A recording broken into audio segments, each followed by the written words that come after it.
तुम्हें आदत पड़ गई है कि जो कुछ भी तुम्हें विदेश से मिलता है वो सब अच्छा है, जो तुम्हें उधार मिला है कूड़ा कचरा सब अच्छा है, और जो भारत का नवनीत तत्व है उसमें तुम्हें लगता है नहीं नहीं ये समस्या है, ये समस्या है। इसलिए इस कहानी को पढ़ो, ये पुरानी नहीं है, ये पुरानी होती तो उतर गई होती अब तक। जिसने पुरानी बताया और जिन्होंने काल्पनिक बताया वो उतर गए इसके चक्कर में। इतनी नई कहानी है ये। जरा जरा से पदों के लिए एक दूसरे की गर्दन काट देने वाले लोग, जरा जरा से लोभ के लिए एक दूसरे को धोखा देने वाले लोग, मित्रों को, सहोदरों को, बंधुओं को, माता पिता को धोखा देने वाले लोग इस राम कथा पर प्रश्न उठा रहे हैं कि इसमें क्या मिलेगा। आप पूरी दुनिया में आजकल राम पर बोल रहे हैं, मैं भी मानता हूं कि कहानी अच्छी है। इनका संबंध उसी विश्वविद्यालय से रहा होगा, पर आजकल का समय तो अलग है। 21वीं शताब्दी के हिसाब से कथा थोड़ी पुरानी नहीं लगती आपको? आज ना एक भी भाई भरत है, ना कोई पत्नी सीता, फिर राम बनकर कोई क्या करेगा। तुम जिस शहर में ये बात कह रहे हो दिनेश कुमार जी, ये शहर सुबह उठकर 5 बजे 99 साल से यही गा रहा है कि चंदन है इस देश की माटी, तपोभूमि हर ग्राम है, हर बाला दी सीता की मूरत, बच्चा बच्चा राम है। यही देश शहर गा रहा है, और तुम पूछ रहे हो कि ये कहानी पुरानी नहीं लगती। हमारा तो एक ही, देखो तुम्हें लग सकती है पुरानी, मुझे ये नित्य नवीन लगती है। मैं रोज नया श्लोक पढ़ता हूं श्रीमद् वाल्मीकि रामायण का, रोज प्रसन्न होता हूं। आधी रात पढ़ते हुए 2 बजे रोता हूं, लिख देता हूं, सोचता हूं, हर बार इसमें से डूबता हूं, एक नया मोती निकाल के लाता हूं। और मुझे लगता है कि 24 घंटे में एक बार सरस्वती विराजमान होती है कवि की जिह्वा पर। ये रात्रि का समय है। मैं इस पल भगवान से यही मांगता हूं कि 20 वर्ष पूर्व मैंने ईश्वर से यह मांगा था, सरस्वती से यह मांगा था कि कविता के समाज में, कवि सम्मेलनों से जाती हुई भीड़ मेरे सम्मोहन स्वर से वापस लौट कर आए। मां बस इतनी क्षमता दे कि मैं युवाओं को हिंदी से जोड़ सकूं। मां ने प्रार्थना स्वीकार की, लाखों लाखों लोग हिंदी सुनने के लिए आने लगे, और आपका समर्थन बता रहा है कि आप भी थे उनमें। बस इस पर अगली बार यह मांगता हूं कि बस इतना जीवन दे, इतनी चेतना दे, इतनी ऊर्जा दे कि वाम पथ पर जाती हुई एक पूरी पीढ़ी को राम पथ पर लौटा कर ला सकूं तो जीवन सार्थक हो जाए। इस देश को दुर्व्याख्या के विषय से मूर्छित हमारी संजीवनी संस्कृति के लिए ऐसे ही अभिभावकों की जरूरत है, भाषकों की जरूरत है। ये जो तुमने कहा कि पुरानी कहानी लगती है, कल तो बताया था मैंने कि राम 15 वर्ष की आयु में इतने तेजस्वी थे और तुमने प्रश्न उठाया, और अभी 18 वर्ष के बच्चे ने विश्व के सारे महारथियों को शतरंज में धूल चटा दी तो तुमने प्रश्न नहीं उठाया। एक बच्ची है महाराष्ट्र की, एक महिला है, लड़की है, वो टीवी के प्रोग्राम में सामने खड़े होकर आपके मन में क्या चल रहा है बता देती है। टीवी के प्रोग्राम में उसने देश की सबसे बड़ी एंकर को कह दिया कि आप इस समय अपने बचपन के फला दोस्त को याद कर रही हैं, उसका नाम ये है। तो युवा लोग कहते हैं कि साहब ये माइंड रीडिंग है। और उत्तर प्रदेश में, मध्य प्रदेश में एक छोटे से गांव में एक युवक है 27 साल का, वो आप सामने बैठते हैं तो लिख के बता देता है कि आपके घर में ये हो रहा है, और लोग कहते हैं कि ढोंग कर रहा है, सिर्फ इसलिए कि वो साधु है। हम कहते हैं कि कर्ण पिशाचिनी विद्या है, तो आप कहते हैं ये कोई विद्या हो सकती है?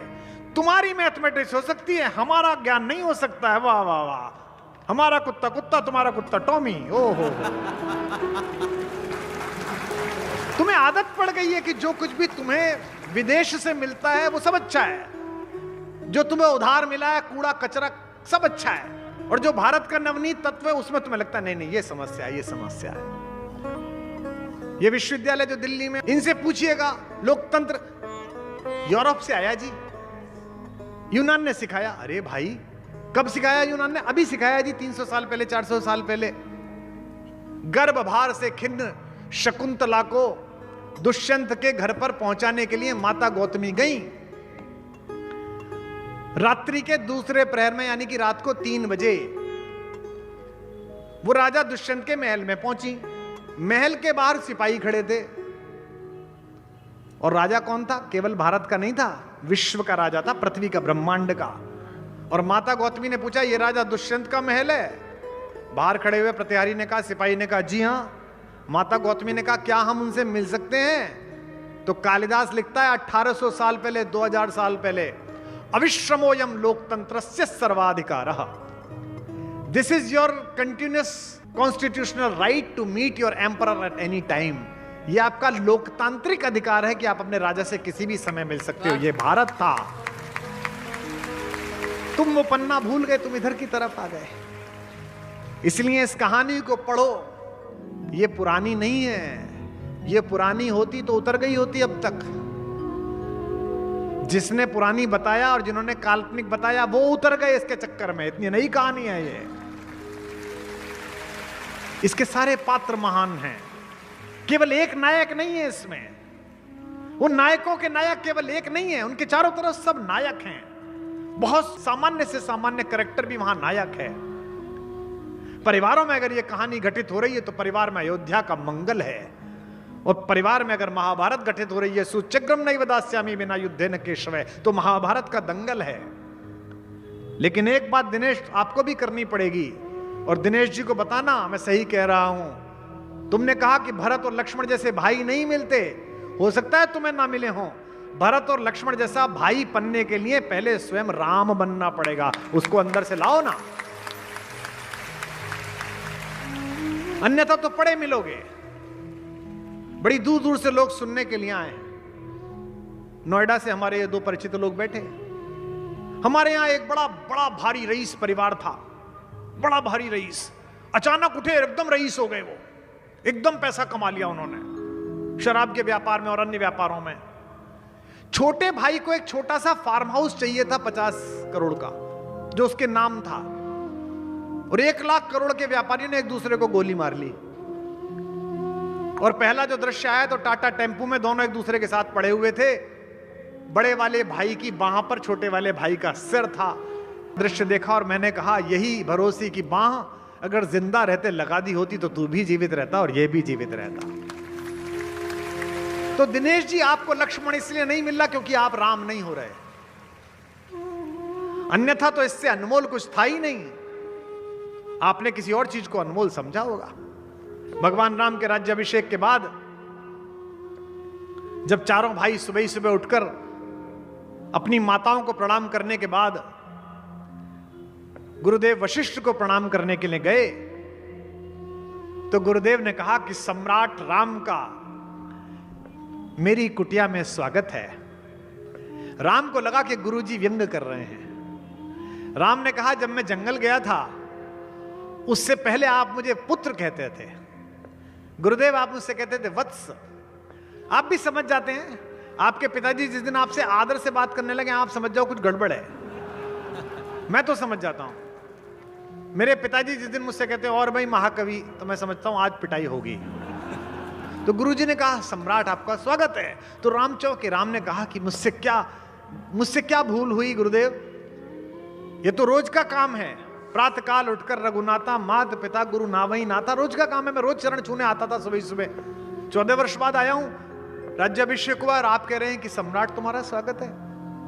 तो गुरुदेव ने कहा, नहीं नहीं, मैं नाराज नहीं हूं। मुझे लगा मैंने जो तुम्हें सिखाया था तुम लोग भूल तो नहीं गए चारों भाई। तो राम ने कहा कि आपकी शिक्षा का एक अंश भी अगर हम भूले हो तो हम राज्य छोड़ देंगे। और इसका एक ही निर्णय कि आप हम चारों की परीक्षा ले लीजिए। गुरुदेव ने कहा, अब नहीं, तुम बड़े लोग हो गए हो। राम तुम सम्राट हो, शत्रुघ्न सेनाओं के सर्वोच्च सेनापति हैं, भरत तुम्हारे राज्य के प्रधानमंत्री हैं, लक्ष्मण तुम्हारे स्वयं के सचिव हैं, तुम सब बड़े पदों पर हो, ऐसे में परीक्षा लेना उचित नहीं है। राम का उत्तर सुनिए। राम ने कहा, कितने भी बड़े हो जाएंगे लेकिन अंतिम श्वास तक रहेंगे तो आपके शिष्य ही गुरु का अधिकार है कि वो किसी भी समय परीक्षा ले। ये मैं राजनीति की गुरु भूमि पर बोल रहा हूं। कहा कि परीक्षा के बिना तो अब गुरुदेव जाऊंगा नहीं, आप परीक्षा लीजिए। गुरु वशिष्ठ ने कहा, लंबी परीक्षा नहीं लेता। अच्छा, तुम चारों भाई बैठ जाओ, एक एक करके बताओ, नीचे से शत्रुघ्न से ऊपर तक, जीवन में सबसे अनमोल वस्तु क्या लगती है तुम्हें? शत्रुघ्न तुम बताओ, लक्ष्मण तुम बताओ, राम तुम बताओ, भरत तुम बताओ। शत्रुघ्न सेनापति है, उसके लिए क्या अनमोल चीज है?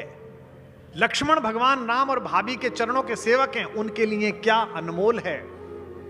राम जगत पालक है मेरे भगवान, उनके लिए क्या अनमोल है। और भरत के लिए क्या अनमोल है। आपकी आंखों से गंगा जल बहेगा। मैं अनायास ही भरत की तरफ मुड़ गया हूं बोलते बोलते दिनेश जी के प्रश्न के कारण कि शत्रुघ्न जी से अनमोल कुछ पूछा गया।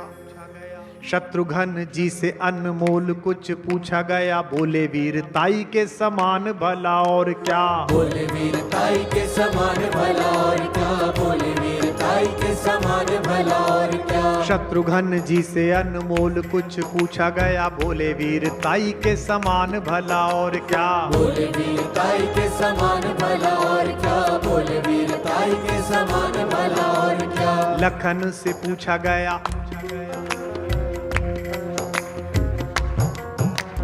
लखन से पूछा गया। लखन ने ऐसा कहा मेरी सीता माई के समान भला और क्या। मेरी सीता माई के समान भला और सब अपना अपना बता रहे हैं। माई के समान भला और क्या। लखन से पूछा गया। लखन ने ऐसा कहा मेरी सीता माई के समान भला और क्या। मेरी सीता माई के समान भला और क्या। मेरी सीता माई के समान भला और क्या। राम जी से पूछा गया। राम मुस्काए बोले। राम जी से पूछा गया। राम मुस्काए बोले जग की भलाई के समान भला और क्या। जग की भलाई के समान भला और क्या। जग की भलाई के समान भला और क्या। भरत के नयनों से गिर के आंसू ये बोले, खुद नहीं बोले। भरत के नयनों से गिर के आंसू ये बोले दुनिया में भाई के समान भला और क्या। दुनिया में भाई के समान भला और क्या। दुनिया में भाई के समान भला और क्या। दुनिया में भाई के समान भला और क्या। दुनिया में भाई के समान भला और क्या। बोल भरत लाल की। ऐसा भाई विश्व के इतिहास में नहीं मिल सकता। जरा जरा से पदों के लिए एक दूसरे की गर्दन काट देने वाले लोग, जरा जरा से लोभ के लिए एक दूसरे को धोखा देने वाले लोग, मित्रों को, सहोदरों को, बंधुओं को, माता पिता को धोखा देने वाले लोग इस राम कथा पर प्रश्न उठा रहे हैं कि इसमें क्या मिलेगा। इसमें यह मिलेगा जो मैं बता रहा हूं। जब अपने भाई को ढूंढने के लिए अपने नाना के घर से लौटने के बाद समाचार प्राप्त भरत गंगा जी के तट पर चले तो रास्ते में भरद्वाज मुनि का आश्रम पड़ा। सम्राट ने रात वहां बिताई है। सुबह जब सम्राट भरत जाने लगे राम जी को लेने के लिए तो महर्षि भरद्वाज के चरण छूते समय उनका चेहरा थोड़ा कुमलाया हुआ था। महर्षि ने कहा कि राजा, अब आप अयोध्या के राजा हैं। राजा का चिंतित होना प्रजा के हित में नहीं है। आपके चेहरे पर शंका नहीं दिखनी चाहिए प्रजा को। किस लिए चिंतित हैं? भरतलाल जी ने कहा कि महाराज चिंतित नहीं हूं, भ्रम में हूं, जिज्ञासु हूं कि मेरा तो इस काम में कोई हाथ भी नहीं था। यह तो मेरी मां ने दुर्बुद्धि में कर दिया। मुझे यह पता नहीं कि भैया मुझे अब भी उतना प्रेम करते हैं या नहीं करते हैं। वो मुझसे घृणा तो नहीं करने लगे होंगे। ऋषि भरद्वाज ने जो कहा वो आपकी आंख से आंसू लाएगा। महर्षि ने कहा मैं तो वीतरागी सन्यासी हूं, मैं गृहस्थों की मर्यादा नहीं समझता। बस इतना समझता हूं कि सुबह जब राम जी, सीता जी और लक्ष्मण जी जा रहे थे और गंगा पार करने के लिए हमारे पंडित संकल्प कराने के लिए आए तो चेहरे पर बड़ी प्रसन्नता थी वनवास जाते समय। लेकिन जैसे ही हमारे पंडित ने स्वस्ति वाचन करते हुए कहा जम्बू द्वीपे भरत खंडे, यह आपका नाम सुनकर ही उनके हाथ से ताली छूट गई और गंगा की रेती पर आपका नाम लेकर जोर जोर से रोने लगे कि मेरा भाई भरत अकेला रह गया, मेरा भरत अकेला रह गया। यह है प्रेम। अपने आंसू से गंगा को धोते रहे। अपने आंसू से गंगा को धोते रहे। गंगा से आंसू नहीं धो रहे हैं, आंसू से गंगा धो रहे हैं। देखिएगा, अपने आंसू से गंगा को धोते रहे। अपने आंसू से गंगा को धोते रहे। हाथ में जल लिए राम रोते रहे। हाथ में जल लिए राम रोते रहे। अच्युतं केशवं कृष्ण दामोदरम् अच्युतं केशवं कृष्ण दामोदरं राम नारायणं जानकी वल्लभं राम नारायणं जानकी वल्लभम् अच्युतं केशवं कृष्ण दामोदरम् अच्युतं केशवं कृष्ण दामोदरं राम नारायणं जानकी वल्लभं राम नारायणं जानकी वल्लभं राम नारायणं जानकी वल्लभं। बोल सियावर रामचंद्र भगवान जय। यह पीड़ा, यह अपने भाई को लेकर सोचिए, विश्व का साम्राज्य 14 साल फुटबॉल की तरह दो भाइयों के बीच ढोलता रहा।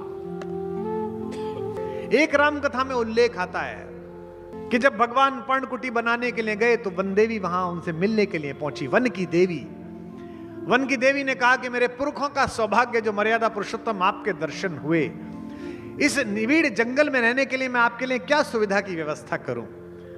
राम जी ने कहा वनवास मिला है, स्वयं सेवा का व्रत मिला है, अपनी सेवा स्वयं करनी है, इसमें आपकी सहायता नहीं चाहिए, मैं स्वयं कर लूंगा।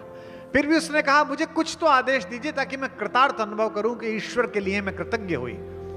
भगवान ने कहा कि बड़े संकोच से आपसे मांगता हूं, अगर हो सके तो इतना कर दीजिए कि जिस मार्ग से मैं आया हूं उसमें कंटक बहुत थे, कांटे बहुत थे, कांटे हटा दीजिए। वनदेवी ने कहा अशूला भव पृथ्वी, अभी अशूला कर देती हूं, लेकिन आप तो आ गए भगवान, अब कांटे किसके लिए हटाते हो। भगवान का भरोसा देखिए। भगवान ने कहा मैं तो आ गया, पर मेरा एक बावरा छोटा भाई है भरत, वो हमारी नानी के घर था, वो लौट के आएगा तो मुझे ढूंढता हुआ इसी मार्ग से जरूर आएगा, इसलिए कांटे हटा दीजिए ताकि उसके पैरों में कांटे ना चले। बात यहां समाप्त नहीं हुई। वनदेवी ने संकोच से कहा भगवान एक प्रश्न पूछ लूं, अन्यथा तो नहीं लेंगे। आप लोगों की तो बड़ी ख्याति है कि आप लोग योद्धा हो, सुनते हैं कि भरतलाल तो अयोध्या की सेनाओं के सेनापति हैं, वो इतने कोमल हैं कि उनके पैरों में कांटे चुभेंगे तो आपको कष्ट होगा। राम जी ने कहा नहीं, वो तो बड़ा शक्तिशाली है, उसकी तो छाती इतनी वज्र की है कि इंद्र का आयुध भी टकरा कर टूट सकता है, लेकिन उस रास्ते पर नंगे पैर आते समय अगर उसके पैर में एक कांटा भी चुभा तो उसका हृदय इस ग्लानि से टूट जाएगा कि मेरे कारण मेरे भैया को इन कांटों पर चलकर जाना पड़ा, इसलिए हटा दे। कोमल चरण चलत बिनु पनही, भई मृद भूमि सकुच मन मनही। भूमि भी संकोच में आ गई, जैसे ही कोमल पद पड़ा भरत का, भूमि संकोच में आ गई कि हाय इसको कष्ट नहीं देना है। कोमल चरण है और भरत जी बिना जूते के चल रहे हैं, यह देखकर पृथ्वी संकोच में आ रही है। यह सुख तो राम को भी नहीं मिला। प्रभु के लिए तो क्या असंभव है, यह सुख तो पृथ्वी ने राम को भी नहीं दिया जिसको पैदा किया है। उसका कारण क्या है?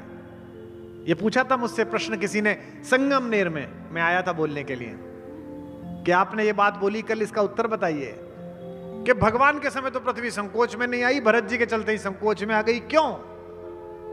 भगवान स्वयं कष्ट सह सकते हैं, लेकिन उन्हें प्रेम करने वाला कष्ट में रहे यह नहीं सह सकते हैं।